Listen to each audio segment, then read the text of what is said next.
అని అడిగేవాళ్ళు ఉంటారు. కాకపోతే కండిషన్స్ అప్లై అంటూ వడ్డీలతో నడ్డి విరుస్తారు. ఈ బాపతగాళ్ల సంగతి చాలా సార్లు విన్నాం. ఇప్పుడు కొత్త రకం జలగలు పుట్టుకొచ్చాయి. వీళ్ళు అప్పివ్వరు, బట్ అప్పిచ్చిన వాళ్లతో కుమ్మక్కైపోతారు. చెక్కులు గట్రా డాక్యుమెంట్లని అడ్డం పెట్టుకొని బాధితులకి చుక్కలు చూపిస్తారు. అడిగినన్ని నోట్లు ఇస్తే సరి, లేదంటే కోర్టు మెట్లెక్కాల్సి వస్తుందని బ్లాక్మెయిల్ చేస్తారు. ఇదంతా వాడవాడలా విస్తరించడం బెజవాడని షేక్ చేస్తోంది. ఇప్పుడు ఇంతకీ బ్లాక్మెయిల్ మాఫియాలో పాత్రధారులెవరు, సూత్రధారులెవరు?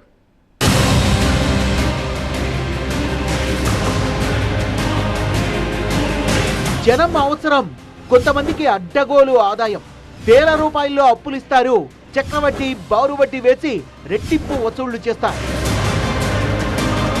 తీసుకున్న దానికి కనీసం మూడింతలు రాబడతారు. అడిగినంత ఇవ్వకుంటే ఇల్లు పీకి పందిరేస్తారు, ఇంటి పరువును బజారు కీడుస్తారు. ఇది కాల్నాగుల కథ.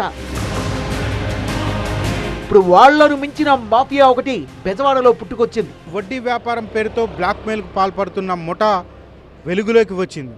వ్యాపారులను చెక్కులు, ప్రామిసరీ నోట్ల ఆధారంగా బెదిరింపులకు పాల్పడుతున్నారన్న ఆరోపణలు వెల్లువెత్తడంతో ఇప్పుడు పెద్ద చర్చనీయాంశంగా మారింది. అసలు బెజవాడలో జరుగుతున్నటువంటి ఈ బ్లాక్మెయిల్ ఆగడాలేంటి? విజయవాడ వెస్ట్ నియోజకవర్గంలోని వన్ టౌన్, కొత్తపేట, గవర్నర్పేట ప్రాంతాల్లో ముఠా చాప కింద నీరులా తన కార్యకలాపాలని విస్తరిస్తోంది. అవసరమున్న వాళ్ళకి అడిగినంత అప్పిస్తారు. దానికంటే ముందుగా చెక్కులు, ప్రామిసరీ నోట్లు తీసుకుంటారు. విచిత్రం ఏంటంటే గడువులోగా వడ్డీతో పాటు అసలు మొత్తం చెల్లించినా సరే చెక్కులు, ప్రామిసరీ నోట్లు మాత్రం తిరిగివ్వరు. రేపు మాపు అంటూ వాయిదాల మంత్రం చెప్పిస్తారు. బాధితుల్ని అసహనానికి గురి చేస్తూ వాటిని మరొకరి చేతిలో పెడతారు. అప్పుడు సీన్లోకి ఇంకొకరు ఎంటర్ అవుతారు. బాధితుల్ని బ్లాక్మెయిల్ చేసి వసూళ్లకి తెగబడతారు. ఈ దందా పద్ధతి ప్రకారం నడుస్తుందన్నమాట. బ్యాంక్ కూడా అప్పిచ్చినా కూడా మీరు వచ్చి అడిగేంత రైట్స్ లేవు. నోటీస్ ఇవ్వండి, నోటీస్ అడగండి. ఇది మ్యాటర్. మాటలతో దబాయిస్తోన్న ఇతను తరుణ్ కొఠారి, గొల్లపాలెం గట్టు ప్రాంతం వాసి. ఇతను నేరుగా ఎవరికి అప్పులు ఇవ్వడు, కానీ అప్పులిచ్చే వాళ్లతో కాంటాక్ట్ లో ఉంటాడు. వాళ్ళిచ్చే చెక్కులు, ప్రామిసరీ నోట్లే తరుణ్ కొఠారి ఇన్వెస్ట్మెంట్ అస్త్రాలు. వాటిని ఆధారంగా చేసుకుని బాధితుల్ని సంప్రదిస్తాడు. అడిగినంత ఇస్తే సరి, లేదంటే కోర్టుకి లాగుతామని బెదిరిస్తాడు. అంతేకాదు స్వచ్ఛంద సేవలు, మీడియా పరిచయాల పేరుతో మానసికంగా హింసిస్తాడు. ఇతనొక్కడే కాదు, పరివారం మొత్తం ఈ పాపంలో భాగమవుతోంది.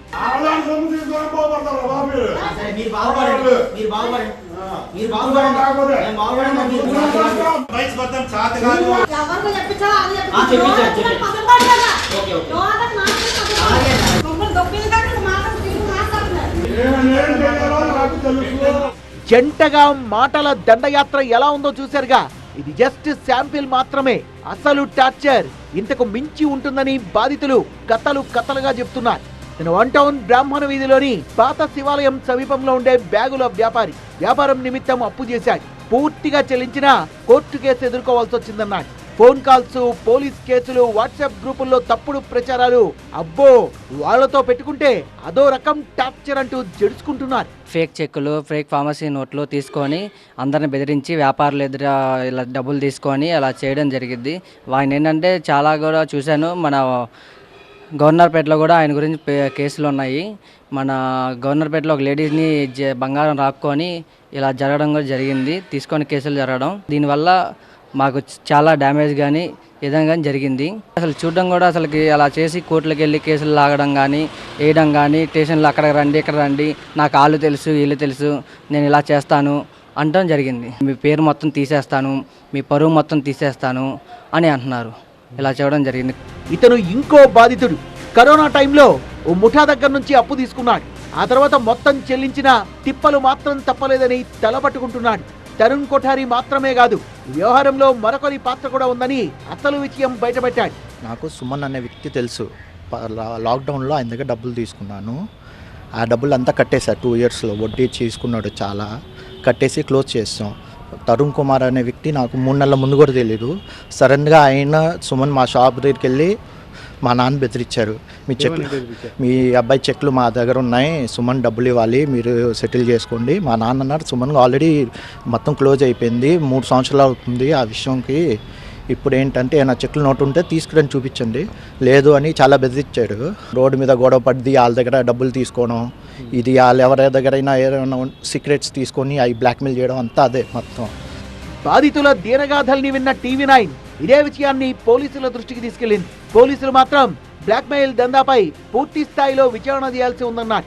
చాలా సందర్భాల్లో వచ్చిన ప్రతి పిటిషన్ మేము గమనించినట్లయితే అన్నీ మోస్ట్లీ సివిల్ డిస్ప్యూట్ ఉన్నవి, ఫాల్స్ ఉన్నాయి కనబడుతున్నాయి. ఆ విధంగా నా దృష్టికి రాలేదు. కానీ ఇతను ఏంటి అంటే ఈ బాధితులు ఎవరైతే ఉన్నారో, ఎవరైతే సహాయం కోసం ఆయన దగ్గరికి వెళ్ళారో వాళ్ళని బెదిరించి వాళ్ళ దగ్గర ఏదో తీసుకోవడం అనేది మనం విన్నాం. అది పూర్తి స్థాయిలో మనం విచారణ చేయాల్సి ఉంది. అమాయకులే టార్గెట్, వాళ్ళ అవసరాలే పెట్టుబడి. అందుకే బ్లాక్మెయిల్ దందాగాళ్లకి దూరంగా ఉండండి. అవసరం పేరుతో ఆపద్బాంధవుడి పాత్రను రక్తి కట్టించే వాళ్ళ మాటున ఈ తరుణ్ కొఠారి లాంటి బ్లాక్మెయిలర్లు ఉంటారు. జాగ్రత్త. బెదిరించి దౌర్జన్యాలకు దిగితే భయపడకండి. ధైర్యంగా పోలీసులకు ఫిర్యాదు చేయండి.